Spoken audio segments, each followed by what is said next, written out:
પાસેથી નાણાં પડાવવા ભારે પડ્યા છે। જામનગરમાં સાયબરક્રાઇમની ઘટના સામે આવી કે જેમાં આરોપીઓએ વેપારી પાસેથી બેંક એકાઉન્ટ અનફ્રીઝ કરાવવાનું કહી નાણાં પડાવ્યા।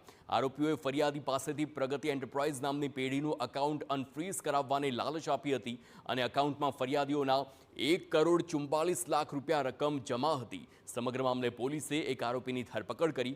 આ મામલે વધુ 2 આરોપીઓની અટકાયત કરવામાં આવી। આરોપીઓ સામે બેંકના ખાતા ભાડે આપી મની લોન્ડરિંગ તેમજ ઈડીના કેસમાં ફસાવવાની ધમકી આપી ઠગાઈ આચરી હતી। આરોપીઓ સામે અન્ય ગુનાઓ આચર્યા હોવાનું પણ સામે આવ્યું છે।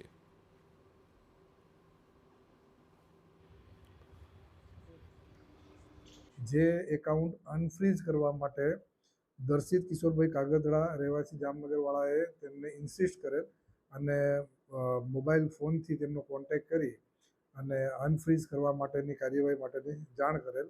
તેની સાથે આ દર્શિતને પોલીસ દ્વારા જે તે વખતે અટક કરવામાં આવેલ છે।